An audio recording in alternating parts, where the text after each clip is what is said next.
watching Kashif Times. Sir के किन किन मुद्दों को लेकर आप लोग इस वक्त इलेक्शन में खड़े हैं? हमारे यहाँ पे 152 से किरण राम सावंत जी खड़े हैं, स्थानीय उम्मीदवार है। इससे पहले 2014 में भी विनोद तावड़े जी आकर के गए हैं। 5 साल में कुछ किया हुआ नज़र नहीं दिखता है। और इसके बाद 2 वर्ली से सुनील राणे जी आके गए हैं, रह के भी गए हैं, लेकिन अभी भी समस्या का निर्माण बढ़ते जा रहा है। किसी भी प्रकार का समस्या का समाधान नहीं हो रहा है। हमारा स्थानीय उम्मीदवार किरण राम सावंत कहीं से मंगाए गए हुए उम्मीदवार नहीं है। इन्होंने अपने जितने भी सारे मुद्दे रखे हैं और पेशे से टीचर है। इन्होंने 500 रुपये के स्टैम्प पेपर पे ये उम्मीदवार उन्होंने लिख के दिया है कि अगर मैं जीत के आने के बाद अगर मैंने काम नहीं किया है तो आप हमारे खिलाफ केस दायर कर सकते हैं।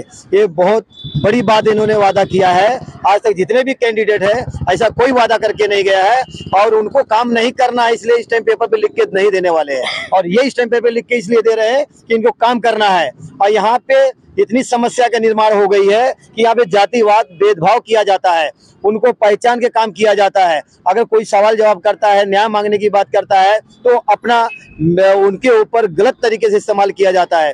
कितनी समस्या का निर्माण बढ़ गई है, बोलने के बावजूद काम नहीं किया जाता है। इसलिए 2024 में अभी चुन के आने वाले हैं और गली गली में जाकर के जायजा भी लिए गए हैं कि तुमने वोट नहीं दिया है, इसलिए तुम्हारा यहाँ पे किसी भी प्रकार का प्राथमिक सुविधा नहीं दिया जाएगा। ऐसे गली गली में जाके हमने जायजा लिया, ऐसी बातें सुनी है और लिखित रूप से भी सुनी है। इसके लिए ये उम्मीदवार आने के बाद सारे वादे पूरे करने वाले हैं और जो भी प्राथमिक सुविधा है वो सारे प्राथमिक सुविधा को उपलब्ध करके देने वाले हैं। इस क्षेत्र की सबसे बड़ी समस्या क्या है? अगर आप जीत के आते हैं तो सबसे पहला काम कौन सा करेगा? सबसे बड़ी जो समस्या है, अगर आप देखेंगे कि गोराई भीमनगर जो इलाका है और साईधाम नगर इलाका है, न्यू अम्बेडकर नगर इलाका है और गौतम नगर इलाका है, गौरी नगर इलाका है और ऐसे झोपड़पट्टी जैसे इलाके हैं, वहाँ पर अभी तक प्राथमिक सुविधा अभी तक मिल पाई नहीं है। तो उनको प्राथमिक सुविधा देकर उधर झोपड़पट्टी का विकास किया जाएगा। 3 साल के अंदर प्राथमिक सुविधा 1 साल के अंदर उनको प्रदान की जाएगी। जनता से क्या कहना चाहेंगे आप? जैसे बताया उन्होंने स्टैम्प पेपर पे लिख के देंगे, तो हमारे चैनल के माध्यम से भी जनता को मैसेज दीजिए। जैसे कि मैंने बताया कि मैं यहाँ का स्थानिक उम्मीदवार हूँ किरण सावंत, कि यहाँ पर जो भी समस्या है बराबर उसका निराकरण मैं 500 रुपये के स्टैम्प के ऊपर दे रहा हूँ। और फिर से एक बार पूछिए सवाल, क्या पूछा था आपने? ये आपका जो मैनिफेस्टो है और जो आप स्टैम्प पे लिख के देंगे वो जनता तक मैसेज पहुँच जाए?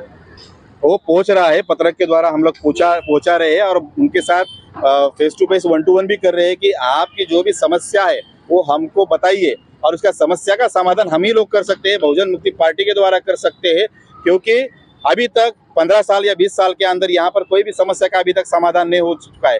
भेदभाव जो संविधान के दायरे में रह के काम नहीं किया जा रहा है, यहाँ पर संविधान के विरोध में काम किया जा रहा है। तो संविधान को अमल करने के लिए बोरोली विधानसभा के लिए मैं एक युवा हूँ, ऐसे आह्वान करना चाहता हूँ कि ये बोरोली विधानसभा के क्षेत्र में जितने भी मतदाता है उनको मैं फिर से एक बार आह्वान करना चाहता हूँ कि बहुत ताकत के साथ आने वाले 20 नवंबर 2024 को हमारा जो चुनावी निशान है खटिया, काट, चारपाई और नंबर है 6 नंबर, उसको दबाकर मुझे भारी मतों से अगर विजयी करेंगे तो मैं यहाँ पर 5 साल के अंदर बहुत बड़ा एक विकास, डेवलपमेंट और विकास करूँगा, ऐसी आशा और इच्छा यहाँ पर व्यक्त करता हूँ।